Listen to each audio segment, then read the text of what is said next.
Hello everybody and welcome back to World of Warships Legends. My name is Spartan Elite 43 and tonight we are back in the Napoli. And we're going to be showing off the Turtles skin. We showed off Shredder, now it's time to show off the Turtles skin. Both of these are fantastic, but I've also been asked multiple times throughout the year to do a secondary focused Napoli build. And they just buffed the ship to include an extra 1 kilometer of secondary range. So I was like, sure, if I'm ever going to do a Napoli secondary build, I guess now's the best possible time. I get to kill two birds with one stone. I get to knock out a secondary build, plus I get to show off the turtle skin, so why not? So first thing you're going to notice is I'm running a battleship commander on this thing. I'm running Paolo the Rebel with Haruna and Franz von Hipper. Okay, his base trait's not going to help us because it's for battleships only, unfortunately. However, not one for the nuisance is going to help us as we get up close and personal. We've got Porcupine for our secondaries. We've got On Second Thought, unfortunately doesn't help us a whole lot. I mean, it does, but it helps get our reload down a little bit. It also allows us to switch ammo types, which comes in handy, but it's not the craziest ammo switching, but still 55% off, and you already have like a cruiser reload, so it's not that bad. We do get some extra heals here. We get 2 extra repair parties, which is nice. And then of course we are running Fight Fire with Fire because we don't have anything else that we really want to run. All right, so with all of that being said, we also run the secondary battery mod 2 in the slot 1. Everything else is standard. And in the last slot, we are running main battery mod 3 instead of the secondaries, just because we don't need faster reloading secondaries at this point. We just want to get our main guns to reload a little bit faster to make up for the lack of accuracy that we're going to get out of the main guns. But let's look at the overall, like I said, this is the camo, the turtle layer camo from the whatchamacallits. But you can see we don't have the option to throw on a secondary booster, unfortunately. But it is what it is, right? Now, the main thing is, with this build, you're going to get your secondaries out to 9.4 kilometers, which is pretty absurd for a cruiser. And these are SAP secondaries, and they're pretty solid with the overall rate of fire and accuracy of them. But you don't get a secondary booster, so that's going to hurt this quite a bit. And trying to get up close and personal to a point where you can use this effectively is a bit of a problem. And so, yeah, that's the one downside of this thing that I've noticed. And also, Napoli has fantastic guns. It really does. And unfortunately, building into secondaries takes a lot away from your main guns. Things like penetration and stuff like that you could be running, just it hurts, right? And you're going to notice that if you choose to go from a regular Napoli build down to a secondary build. I don't recommend going full secondaries, and I'll explain why when we get to the video. But for now, I mean, let's just take a look at this skin real quick. I mean, we got the turtle van there. I mean, look at the shells, or the turrets. I mean, it's a fun little camo. A little bit of nostalgia. We got the turtles over here. We got Leonardo, Donatello on the hovercraft. I didn't see where anybody else is. Oh, there we go. There's Raph and Michelangelo in the second hovercraft. We got the turtle blimp, which, fun fact, turtle blimp does actually launch. It is your fighter. So if you use your catapult fighter, you will actually be launching the blimp. And then, of course, we've got our torpedoes at the back as well. I mean, overall, it's just a fun little skin. I still prefer the Shredder skin, personally, but this is pretty cool. And by the way, I don't know if you guys noticed, on the Shredder skin, there is I guess it's the Foot Clan skin. There is actually Shredder on that. You just don't get to really see him because he's hidden behind a goddarn, like, shield for some reason. I think they should have done a better job with that, but who am I gonna complain about? I mean, they're fun. I don't hate them. We've definitely had way worse skins than this. At least this looks like they put some effort in. So with that being said, let's get to our gameplay, shall we? Alrighty, so we are going to be on Land of Fire, and this is just one of the goofy games that I ended up in. I tried to play this thing extremely aggressively. I tried to get into positions to utilize the secondaries, and in most situations, I just feel like the secondaries of this thing, while they can be quite strong against specific targets, most of the time it's not as effective as your main guns would be if you just simply built it for a regular build. Now, if you want to meme it up, sure, you can meme it up.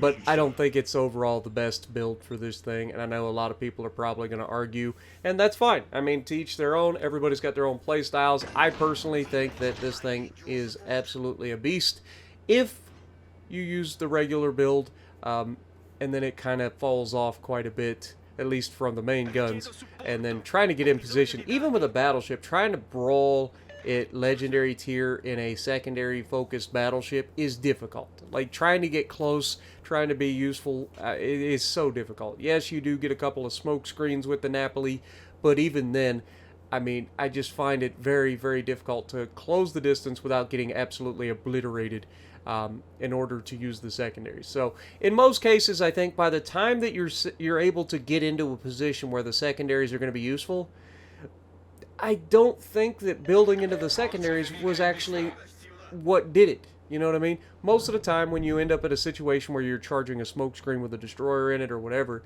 you're going to be activating your secondaries regardless. You're going to be inside that 6-kilometer range, which is the base range of the secondaries, meaning that your secondaries are going to be just as effective, pretty much, as they are if you go full secondary build. Now, yes, there are going to be a few cases where a full secondary build is going to have some advantages, but those situations are few and far between compared to most games, right? Now, what you're going to see here is me, I'm just going to get fed up, right? Like, again, this is one of those times where it's like, I'm trying to get a specific video, and it's very difficult to get specific videos in World of Warships Legends, and like, you see that we're spawning in, this is an 8v8, again, this has been happening ever since the update. I don't know what it is, it doesn't matter what ship I'm in, it doesn't matter what tier I'm at, I've been getting stuck in, like, short lobbies everywhere. I think the matchmaker's broken, or simply there just aren't anybody playing, apparently. That could be as well. But, when my Yamato behind me just refuses to move forward and decides to sit behind the island, I just say, you know what, good. Why even bother trying at this point? I'm going to YOLO this Yamato and see what happens. And then, of course, I spot the defense is behind him. Now, we know it's a 2v2 over here. And knowing that the Yamato has overextended and knowing that I have a smoke screen coming up, I actually trigger this smoke screen a little bit early. But it doesn't matter because this guy is actually one of the few people running freaking target acquisition mod instead of concealment. Go figure. The one time that I go to YOLO rush somebody and he's running the freaking RGA mod. But it doesn't matter because he's also not stupid. He's not just going to sit there and let me YOLO rush him and be broadside. So he goes bow in. We're going to go ahead and drop our torps on him, get as much damage as possible, try to get his broadside here to get some good hits. And you can see that I do have to fire my guns a little early. We don't get the damage that I was looking for. We didn't get any citadels there, unfortunately. And now, as I drive past the Yama, I am praying to God this man doesn't have AP loaded, and sure enough, he doesn't. He actually just shoots me with HE. We're going to go ahead and drop some torps off the other side, and then we got to focus on the defense, right? We know that the Yama's dead. There's nothing he can do about it. So now, we got to worry about the defense. We finish him off, getting over 100,000 damage already, and this defense is going to murder me. And I'm not proud of the way I ended up handling this. I expected to do a lot more to this defense, and I think you're going to see why I don't. Look at those shells go straight to the belt. I aimed far enough forward, but all of the shells ended up going further left than I expected. And then, of course, the guy in the middle has nothing to shoot at because everybody in the middle of the map is reversing to the back of the map because of, god dang, if you're not in a top tier, and then we get just screwed there. I don't know how I didn't dev strike that guy, but we only got two citadels. But of course, like I said, everybody on my team here is just like backing up to the back of the map, and I just couldn't be bothered to deal with it.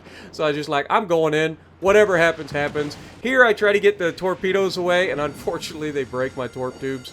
And so I'm like kind of in a situation where I'm trying to use the freaking smoke screen to disappear. I'm not able to disappear. Nothing's going right. We end up using a rear gun, getting another double citadel. I should have probably just like gone all out for the guns there and just dealt with it. But I probably could have survived that. But again, at this point of the night, I was just so fed up with all this. And look, of course, this guy's like finally decided to move forward. He somehow lost half his hit points. Don't ask me how. And then, of course, the guys in the middle are also moving forward. And I was talking to Idaho at this point. Me and him was just chit-chatting back and forth because I do know Idaho and I know Warfare at Sea and all that. But it is one of those situations where it's like, okay, we got 2 top-tier battleships in the middle. They didn't move forward. I've got a top-tier battleship behind me. He didn't move forward. And I YOLO rush a Yama and absolutely obliterate it. And YOLO rush a defense and would have absolutely obliterated it had it not been for the freaking Yama in the center of the goddamn map who didn't have anything else to shoot at, so he shot me. You know, it's just one of those situations. It's like, you just kind of wish that other people would decide to go forward once in a while. Now, I know that this is a destroyer here, so they've got to be careful about that. But again, it's 2 battleships. Like, come on, you guys gotta work together and at least distract the person across from you instead of letting him beat up on me while I've already had to take on everything on my side of the map. But watch what happens next. Yama finally decides to come forward, and again the defense finds himself full goddamn broadside to a fucking Yama at 6 kilometers and just gets obliterated. Shocker. Imagine just moving forward and helping your teammate out at the beginning of the match. It was a 2v2. You could have got damage. I could still be alive. You know, things could be a thing. But no, we can't have that. This is World of Warships Legends. Everybody sits in the back and watches until it's either too late or they decide that it's safe enough for them to come out and maybe look like they're actually doing something. That's just the way it goes. We've all been there. And yeah, this is the problem, though, with these sorts of builds, especially at high tier. Like, you just can't really get into those positions all that often. We got fortunate enough. It was a 2v2, and there was plenty of island cover for me to close the distance and get into position. And then we had a couple of potatoes against us, and we still managed to die. And while we did put up a respectable amount of damage and we got the meme rush off, I mean, the secondaries really didn't do crap. 186 secondary hits in that short amount of time. How much damage did they do versus my torpedoes and my guns? I got 4 citadels. I got, 8 torpedo hits on the Yama. Like, how much of the damage that I just took or just dealt was secondary damage? It would be nice if World of Warships Legends developers would actually implement that into the after action report so you could see a breakdown of your damage so that you could gauge the effectiveness of your builds in certain circumstances.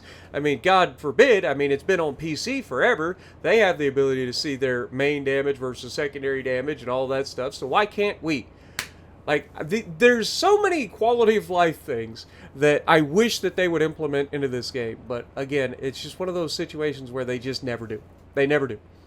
If they implement anything quality of life, it's almost certainly behind a paywall of some sort. And it's just like, whatever. I give up. There's very few quality of life updates that have happened throughout the history of World of Warships Legends. I just feel like they are so focused on just pay.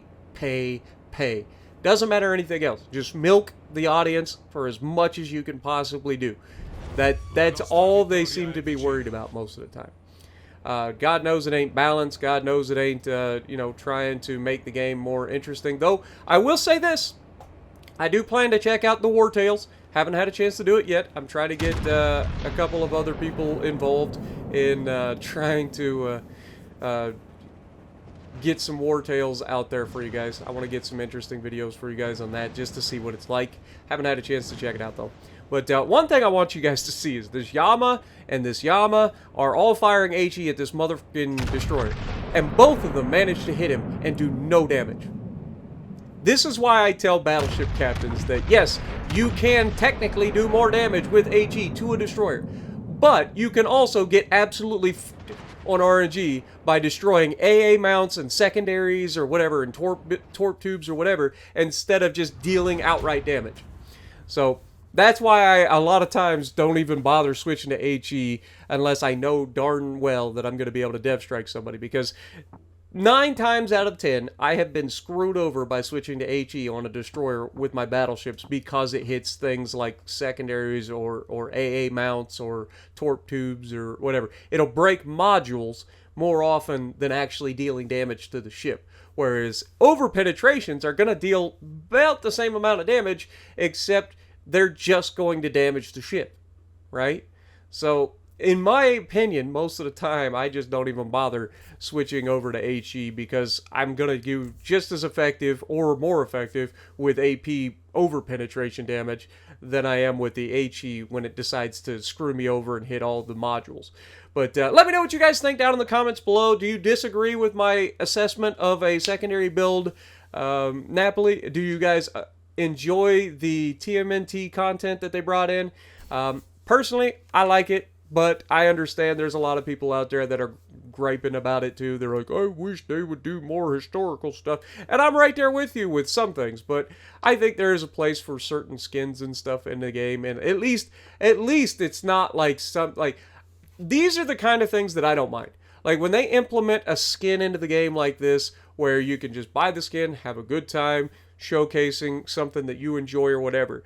I don't like when they reskin a ship, don't change anything else, and then sell it at a higher price because it's a new ship. Just give us the skin at that point, right? If you're not going to change anything about the ship, don't even bother releasing a new ship. Just put a skin on a ship. It's much quicker for you guys. It's much quicker for us. You don't have to charge as much, and we don't have to pay as much. It's a win-win for everybody if you do that. But, again, I'm not the people in charge. So, if you like what I'm doing, punch the like button, leave a comment below, subscribe to the channel if you haven't already, and as always, I will see you in the next video.